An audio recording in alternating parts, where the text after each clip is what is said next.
I started really just at, when the internet was still half dial-up and half broadband, but I could tell that this was a unique time to start a company because technology allows us to basically sit down anywhere and reach out to the whole world. Whereas the old entrepreneurial model was kind of, build a local clientele, get them to refer you regionally and then build out regionally. And then if you're good enough, build out nationally. And it takes a long time and a lot of effort and a lot of money. Today, it takes no money. It takes very little effort. And you can pretty much start today and get financial independence really quickly. And I'm talking about, just a couple of years, 2 or 3 years.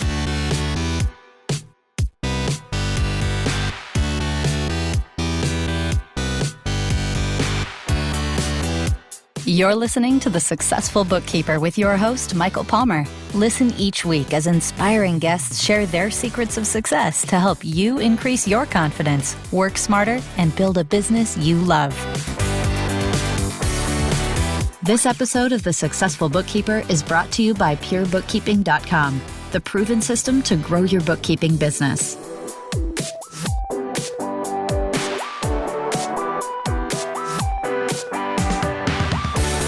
Welcome back to the Successful Bookkeeper Podcast. I'm your host, Michael Palmer, and today's show is going to be a fantastic one. Our guest is the New York Times bestselling author of 3 Simple Steps and his new book, Secrets to a Successful Startup, a recession-proof guide to starting, surviving, and thriving in your own venture. Trevor Blake, welcome to the show. Thank you, Michael. I appreciate it. It is our pleasure. I am so grateful for being able to give the gift of having you be on this show to all of our listeners.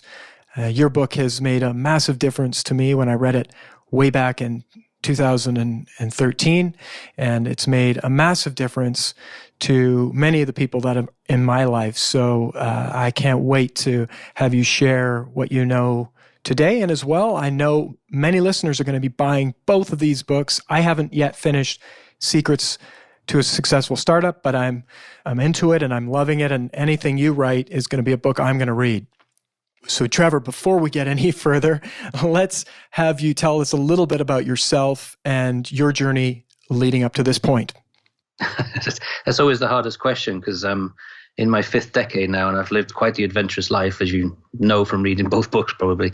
So other people call me a serial entrepreneur, so I've sort of stolen that title, and it sums up what I've done in the latter part of my life. I'm something of a late bloomer when it comes to entrepreneurship. I started my first company when I was 42, and I'm currently on my 4th. And by how people determine or measure success, they've all been successful businesses, starting with a little bit of money and selling for, first one for 105 million, second one for 200 million, etc. So I'm now on my 4th company and having a blast. There aren't enough hours in the day or days in the week for me at this point in time. But I think most people would look at me and say, oh, there's a serial entrepreneur. But actually, I think of myself more as a storyteller. Life for me has always been arcing stories, the story of my marriage, the story of my childhood, the story of my businesses. And they're all just great stories. And so when I get the opportunity to take some time out and put them down on paper, that's what I do. It's remarkable. And such when people think of an entrepreneur, you had a later start. Many people think, it's the work of a young person. You had a very long career and then leaped into this. Did you always have that sense that you would start a business in your life? Yeah, one day. I've always wanted to be my own boss, and when I wasn't my own boss, I probably was very difficult to work with, I would think, because I always thought I was probably better than the boss. It was by choice. Actually, the statistics show that most people who start a company these days are over 40 years old. Between 40 and 60 is 72% of all new startups, which is surprising. The number of startups by millennials is 1/3 of what it used to be for people of that age 25 years ago. So it is sort of I don't know what you call it, a midlife thing, but I think you get to a certain point where you want to take control of your financial destiny. And that's, for me, that was when I was in my early 40s. Before that, I wasn't really interested in money. I wanted a life of travel and adventure. And so I used the same techniques that I talk about in 3 Simple Steps and Secrets to a Successful Startup, before I actually started the company. They're the same patterns of behavior and the same ideas that can achieve anything that you want. For me, it was travel and just one adventure after another. And then, of course, you get when I turned 40 years old, I went to sleep the last day of my 39th year, and I was fit and healthy. And then I woke up the next morning looking like I was 6 months pregnant. So it's just that, suddenly middle age arrives and you think, okay, now I need to take care of my financial future. And so I started my first company then. I had no clue what to do. I had no ideas. It took me a while to figure out how you come up with a winning idea. And that's basically the first part of Secrets to a Successful Startup. There's no point just being a Me Too company or even a Me Better. The Chinese have 3 ways of categorizing companies: Me Too, Me Better, Me First. And really, you need to be a Me First to get that financial independence. And I started really just when the internet was still half dial-up and half broadband, but I could tell that this was a unique time to start a company because technology allows us to basically sit down anywhere and reach out to the whole world. Whereas the old entrepreneurial model is kind of, build a local clientele, get them to refer you regionally, and then build out regionally. And then if you're good enough, build out nationally. And it takes a long time and a lot of effort and a lot of money. Today, it takes no money. It takes very little effort, and you can pretty much start today and get financial independence really quickly. And I'm talking about, just a couple of years, 2 or 3 years. Remarkable, and very much the truth. And our listeners being bookkeeping business owners or people that aspire to have this type of a business, the game has changed dramatically and in their favor. And I would think many people, their mentality, and we'll get to mentality in a second from your book, but their mentality often is, the world's changing, automation is coming, and that's going to replace me, versus all of the other benefits that are right along with automation that can help them. And, certainly there's some change coming, but how do you take advantage of that change? And today, what's available to us is incredible as small business owners. I totally agree. And really how you structure your company is vital. That's one of the main reasons I wrote Secrets to a Successful Startup, because I see so many people start a company, in my opinion, my never humble opinion, they start the company poorly. They start wrong, and then it's a struggle after that point. So if you start it right and you embrace technology, then the world truly is your oyster at this point in time. And I've proved it 4 times in a row. It's not like I've tried it 12 times and succeeded 4 and failed 8. I've tried it 4 and succeeded 4 with this particular business model.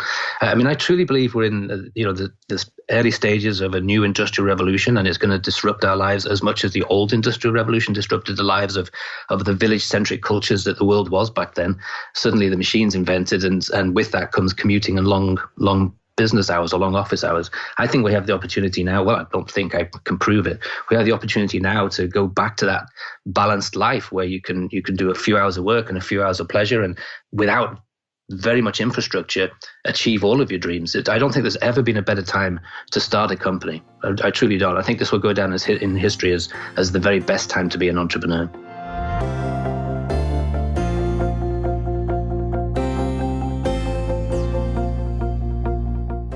I would agree. And also, I'm excited about reading it from the viewpoint of, have an established business. Many of our listeners have established businesses. To actually go through this and think of the business as a startup anyways.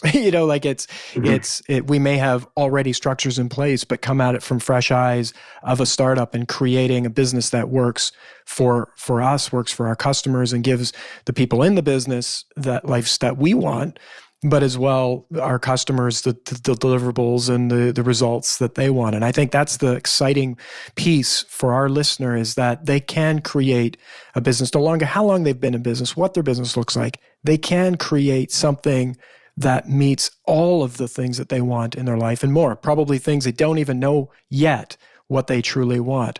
Which brings me to a question for you around 3 simple steps.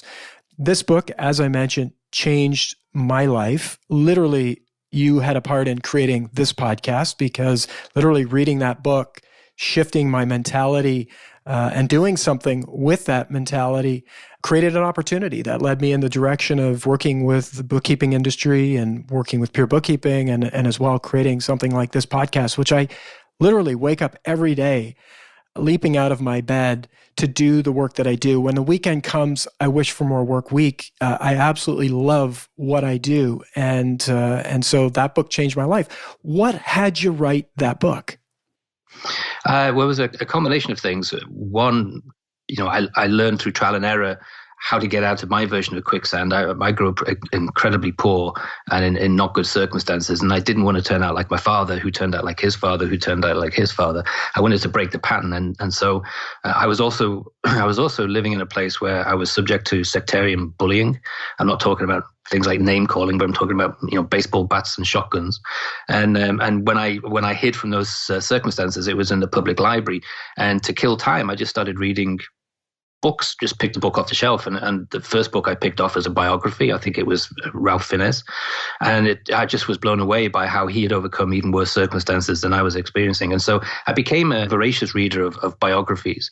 And I found these sort of patterns. The 3 Simple Steps is based upon these 3 behavioral patterns that I discovered that were common to all of these fantastic people who had in all kinds of life, business and arts and music and adventure and even in military, and they'd overcome all of these hardships and with the same types of behavior.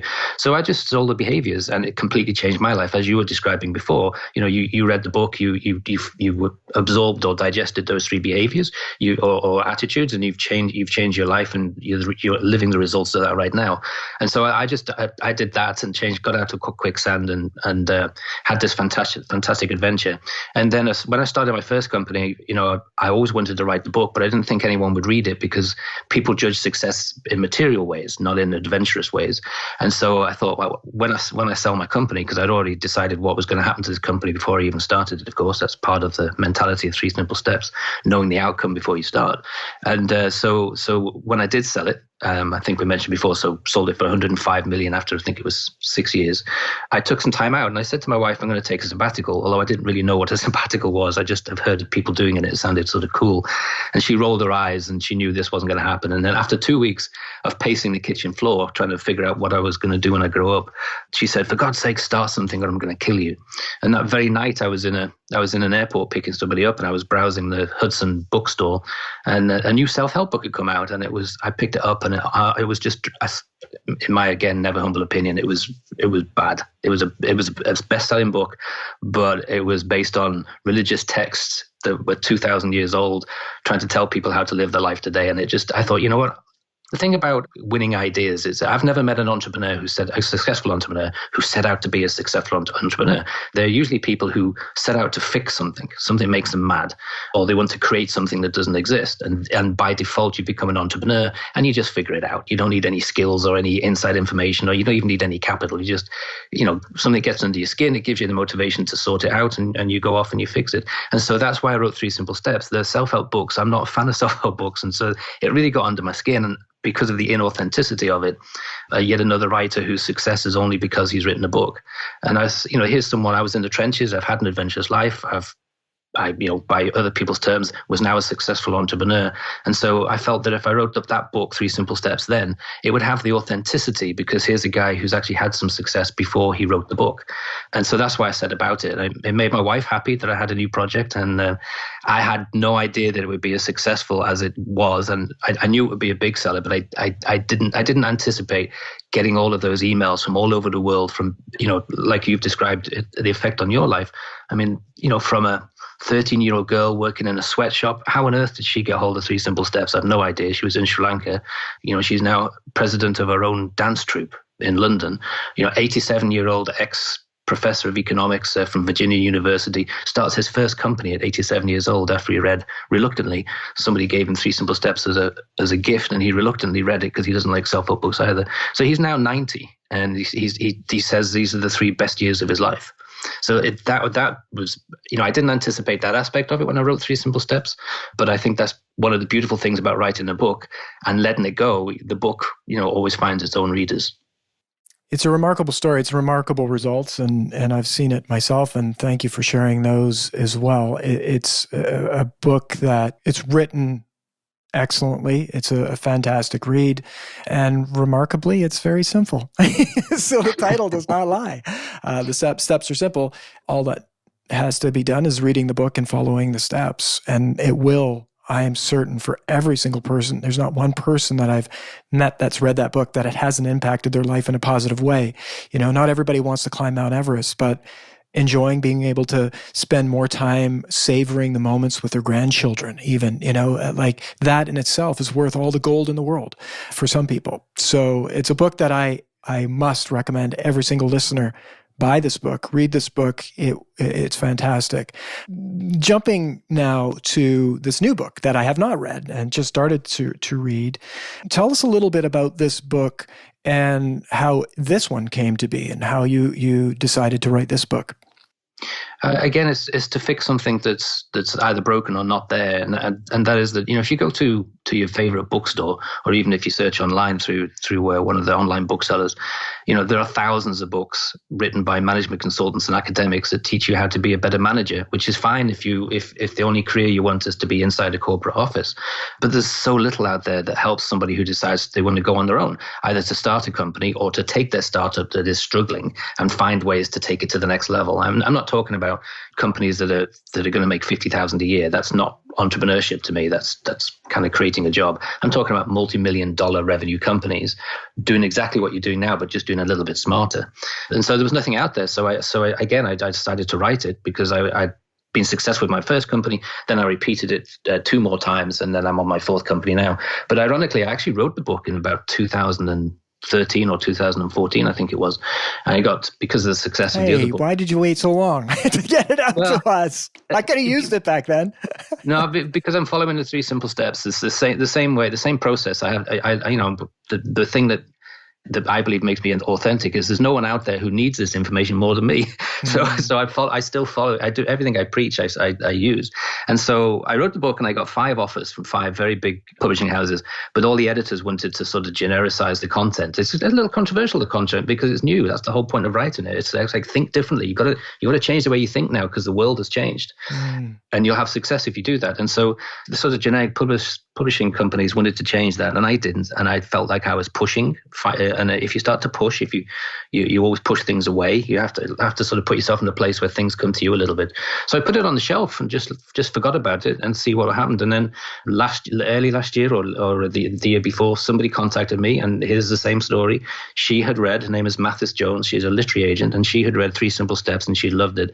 And she contacted me because she had connections with New World Library, and she wanted to do a revised edition of 3 Simple Steps, which we will get to at some point in the future.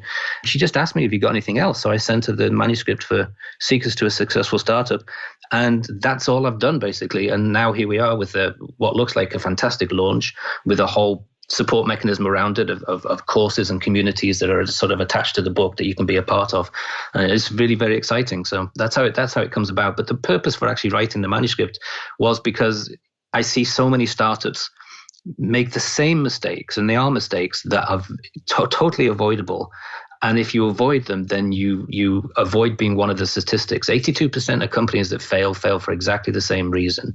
Doesn't matter whether it's a small company or whether it's a Blockbuster or Circuit City. If you walk down the high street, you'll see that we're in a new technological age, a new industrial revolution, and people are not adapting quickly enough to it. And that's why you see all these, what you would never imagine a corporation like Circuit City just going out of business, or Border Books, or all these huge companies. But that's what's happening, and it's because they're all making the same basic mistake. And so if you can read a book that says don't do this but do this, and it stops you being one of those statistics, then that's the whole point of writing the book.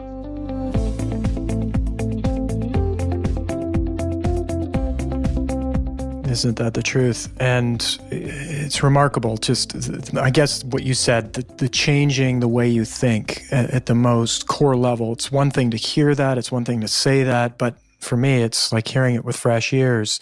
The world is changing, and so much for this industry of bookkeepers with machine learning and AI and new technology and platforms is that it can seem overwhelming, but refreshingly, all that's required is a shift in thinking. And it will create a new pathway through this to something new.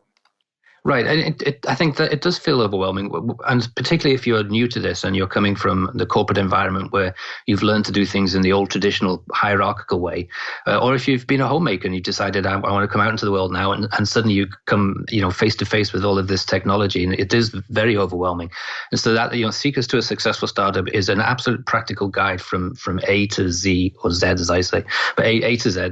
You don't require anything other than to follow the steps. and it'll help you get a winning idea. So you can differentiate your company. Basically, you don't want to be just the same as the one down the road. You want to offer something different that brings people to, makes people refer you to everyone else. Because they used to say in the old ways, if you have one satisfied customer, they will tell 5 or 6 people, and if you have one dissatisfied company, they will tell 20. Well, it's changed completely today. If you have one satisfied company, they can tell thousands just online, just by hitting the keyboard. And dissatisfied can kill your business overnight. So you have to think really differently, because things are happening so fast, and everything's getting, we live in a culture of get big fast, and so you want to be part of that, but don't be overwhelmed by it, because it takes no more effort to build a multi-million-dollar revenue company than to build a $50,000 company. It really takes no more effort. In fact, I believe it takes less effort if you structure it around the way I talk about the 5-hour workday. Is very, very important, because as you probably know, Michael, even though you love your job, it's very easy to get burned out. Absolutely. Because with our enthusiasm, we can end up working out so many hours at the expense of your family and your balanced life. And so I have a structured work day between, dedicated work periods and dedicated, what I call distraction periods. And it's so important because, the dedicated work periods, you do the stuff that you're expected to do. In the distraction periods, that's where the magic happens. That's where you take yourself away and you allow magic solutions and ideas to pop into your head. And, most entrepreneurs, especially when they're starting out, have been taught a different way of working. Sit at your computer for 8 or 9 hours and try to crack it. And it doesn't work in this new world, I'm afraid.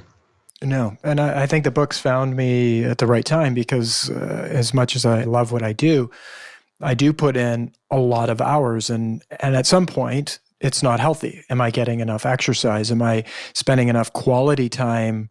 Like, I'm finding myself thinking about work or doing something while I'm with my children. It's like, that's not a winning formula for living a full and valuable life for me. And I know that.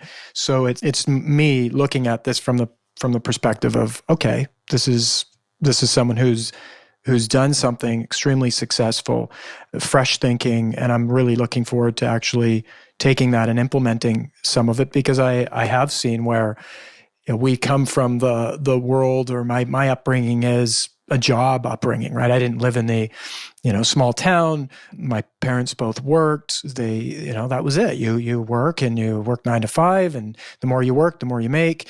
And I've seen the opposite of that, where there is so much that can be accomplished through not working. It's needed.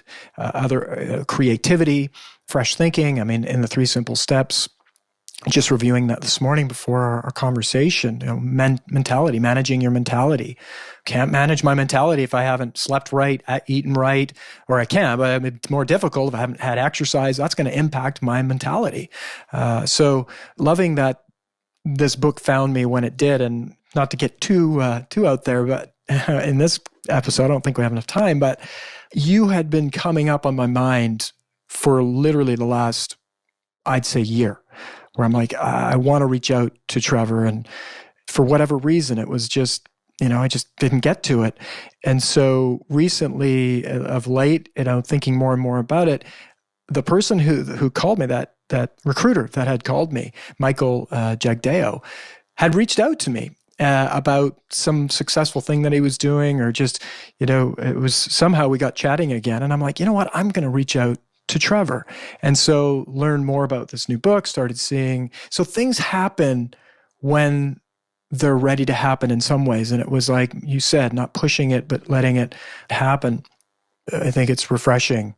So I'm looking forward to that. It takes discipline too, though, Michael, because these are easy, as you know, they're easy things to talk about, but they're not easy to do, because all of your listeners, by the way, can go onto my website and get a free 27-page brochure that's entitled The Practical Magic of the 5-Hour Workday. There's no catch to it. It's free. It's available, because it's so important to me that people get back to a balanced life. I see the opposite so often. And, I have friends who work 16 hours a day, but they're on their 3rd marriage and the kids hate them. Life's not supposed to be like that. It's supposed to be more. I've never worked more than 5 hours a day, and I take my dogs for a walk, and I'm married 38 years to a woman who still makes my heart skip a beat when she walks through the door. So I want people to have that experience rather than the first one. So that's available. Just so you know, it's available on the website. It's just a freebie. You put your email in. Well, we will have that link in the show notes. Absolutely. That's what I think attracted me and why I love the book so much, you mentioned it already, the authenticity, right? It's not, you don't need to sell another book, right? You're not, the book, in fact, your books and the revenue from your books, profits from your books go to charity. Maybe say a little bit about that. Yeah, all my proceeds, and I don't need the money, obviously. If people have listened to the show, they'll realize, why the hell are you doing this? So all my proceeds from anything to do with the books or any associated activity, like there's a couple of courses that support the books, they go to cancer research and development or to my animal sanctuary, Fluffs. Beautiful. It's amazing. So we will have that download and just another, there's no barrier to entry here. It is more about the discipline and actually taking that information and utilizing it and having it in the day. It's like, great idea to go to the gym, but if you don't go, you're not going to, the idea won't make you healthier or feel better. There's some interesting things that you've said about women versus men in business. Tell us a little bit about that. Well, I'm biased because I've been blessed to be surrounded by very strong spirits who are female. So my mother was a great inspiration to me, and my wife is always a terrific inspiration to me. And they have, like most women I meet, they have incredible intuition, and I've always envied that. And so my whole life I've worked on improving my intuition, and I have improved it, but I'm probably, if you put it in a bottle, their bottle would be full and I'd probably have just a couple of ounces, but at least that's a couple of ounces. It's more than I had when I started out in life. It's scientifically proven, and all the surveys match it up, that companies that are women-led are more successful than companies that are male-led. Nobody can figure out why. I think intuition plays a huge part. The most recent survey I saw, and some of this information is in Secrets to a Successful Startup. There was a Credit Suisse survey that was very well done, stands up to a good poking of the finger. It showed that companies, because whatever company you have, it's all, you can't get away from the fact that it's about profit in the end, but women-led companies were 66% more profitable than men-led companies. And that's eye-opening. That should make everybody sit back in the chair and think, okay, I want a piece of that. What's the secret? For me, I think it's the powerful intuition. And so that's really helpful when you're meeting clients or vendors. Women just have a feel for them, without even meeting them. Whereas as a man, I tend to analyze everything. And as a man, I can be easily fooled by, someone's clever spiel. I've often been in a situation with my wife where I really like somebody and thought I'd work with somebody, and she's never even met the person, never heard the name before. And she says, you don't want to work with him, he's bad news. And the two times in my life when I've ignored that advice, it's cost me financially and emotionally. And so I've learned to listen to my intuition and also to women's intuition. So I think women have an automatic advantage, particularly women who are starting their own company and are starting from home, because that intuition isn't just when you go face to face with someone. That intuition, stretches out across the Higgs field and connects with everyone in the whole universe and rebounds back. And in that, they get this sense of, that's a good vendor, that's not a good vendor. This client will be worth working with. This one's going to be trouble. Having that ability, which you can't really put into words because it's something we can't see and feel and hold, that's a tremendous advantage. And if you have a lot of men listening, I would encourage them all to start working on developing their intuition, which you can, if you read the books you've mentioned, 3 Simple Steps and Secrets to a Successful Startup, they both have exercises in there to help that really absolutely essential part of business.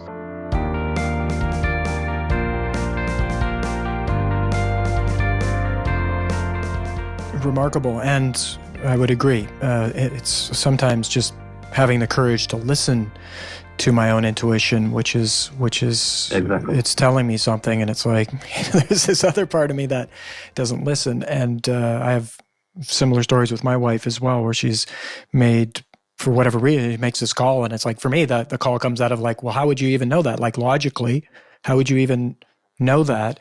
But through the learning the hard knocks, I've learned that it doesn't matter how she knows it. It's typically right. So absolutely remarkable. And I'm excited. I know that selfishly I could ask you questions for hours, Trevor, and I love your work, and I'm super excited about introducing this to our listeners. Our listeners are bookkeepers. They may be wanting to be bookkeepers in business. They might just, perhaps working in business as a bookkeeper, whatever the case may be. The work that they do is helping entrepreneurs like yourself ensure and empower and be the shepherds of the finances in those businesses. And so what's exciting is with your work in their minds and them implementing that, what's possible for our communities when we have businesses that are better run and are financially stronger. That's what's exciting to me. So thank you so much for being on the show and coming with all sorts of wonderful inspiration, but as well gifts, the download that you mentioned. And I can't, again, say enough about the work that you do and the recommendation that everyone listening read your books. Thank you, Michael. I really appreciate it. Beautiful. And I hope someday to have you back and also be able to share a whole bunch of success stories of our listeners who've read the book, listened to this podcast, read the book, and made transformation happen in their businesses and in their life. Great. My bookkeepers are in Dallas. I've never actually met them face to face, but that's the beauty of this new industrial revolution. They've done a fantastic job. They were a one-person outfit when I started working with them. They're a significant company now. And again, they followed all the same steps. Wonderful. Thanks again, Trevor. You're welcome. And with that, we wrap another episode of the Successful Bookkeeper podcast. To learn more about today's wonderful guest and to get access to all sorts of valuable free business building resources, you can go to thesuccessfulbookkeeper.com. Until next time, goodbye.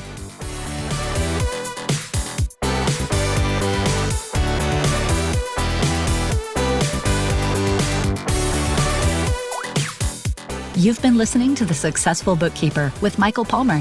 For more information and to download the resources mentioned in this episode, please visit us at thesuccessfulbookkeeper.com. Thank you for listening.